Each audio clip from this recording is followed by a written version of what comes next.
She had a laugh so contagious, people couldn't help but fall in love with Hannah Wilson. Everybody always called it the Hannah Wilson laugh and just would do whatever they could to get her to laugh.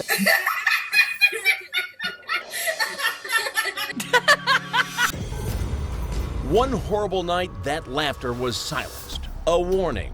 The crime scene photos are disturbing and paint a terrible picture of what happened to Hannah here along this lonely country road. The day that Hannah was killed is the day that will be seared in my memory forever.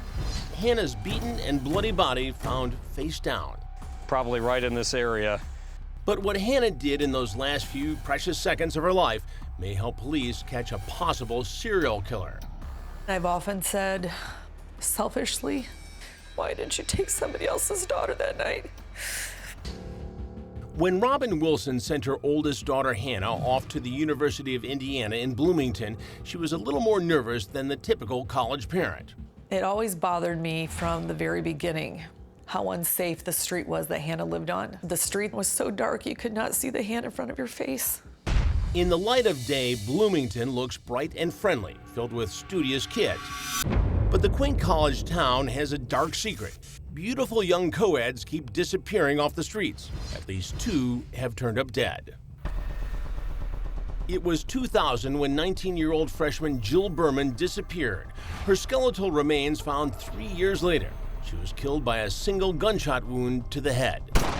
John Myers II was convicted on a mountain of circumstantial evidence and sentenced to 65 years in prison.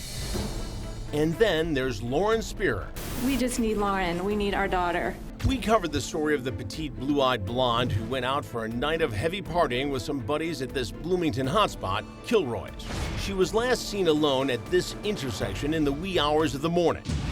Bloomington police have never made an arrest, and Lauren is still missing. Lauren, I love you, honey, and I can't wait to hold you in my arms and give you a hug and a kiss. Hannah knew all about Jill and Lauren. But the senior psychology major's biggest concern at the time was simply graduating. For Hannah to focus on just getting good grades on her finals and not being distracted by everything else going on was a big deal for Hannah. Just days before taking her last college exam, Hannah made a surprise visit home to check on her sick cat, Mac. It turned out to be the last time Robin would ever see her daughter. She kissed me goodbye, she kissed Mac goodbye, and the last words I said to her was, just don't get in a car wreck, because it was raining. And I said, if you're late, you're late. Nothing is ever that important. Just stay alive. Hannah ended up acing her exam, a cause for celebration. She earned a right to go celebrate. The celebration started at her home with some girlfriends. At some point in the night, she had separated off from her sorority sisters to meet up with some old acquaintances that were already graduated. Hannah meets an old boyfriend and some of his buddies at this Bloomington hotel where she continued to party. And then at around midnight, the group finally heads to Kilroy's. In an eerie coincidence, it's the same sports bar Lauren Spearer visited just hours before she disappeared. But by now, Hannah's friends are worried she's had too much to drink. They were concerned for her safety, and she was not really wanting to go home, but complied because they felt like you've had enough, so it's time to end your evening. Moments later, her friends put Hannah in a cab and paid the driver $20 to take her home just 6 blocks away. The taxi driver left her at the intersection near her house and watched her walk away, and she was never seen again. One of Hannah's roommates hears the front door open at around 1 a.m., but never hears it close. Phone records indicate Hannah's cell phone tapped into the house's Wi-Fi a few minutes later. We know she made it inside of her house. We don't know why she got out of the house. What happens in the next 7.5 hours remains a heartbreaking mystery that tortures her mom. It's the little questions that I still don't have answers to that still keep me awake. Because we still don't know how he took her. I received a call that a body had been found in Brown County on Plum Creek, and I jumped in my truck immediately and drove to the scene. Brown County prosecutor Ted Adams says an unidentified female body was found here in this grassy area about 18 miles outside of Bloomington around 8:34 in the morning. Our first impression, foul play, yes. Her wavy brunette hair now matted in blood. She was dead from blunt force trauma. We never found a murder weapon. We were able to draw conclusions as to what we think the murder weapon was, and we believed it to be a Maglite flashlight. The young woman was fully clothed but had no purse and no ID. Luckily, police find a cell phone resting perfectly between her black Converse sneakers, a possible clue as to the victim's identity. Of course, this would have been pitch dark on April 24th, 2015.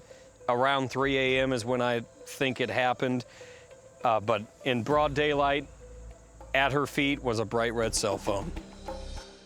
We believed initially it was her phone. But detectives quickly discover the cell phone is not registered to Hannah. We were fascinated and surprised and shocked at the existence of this cell phone that did not belong to the victim.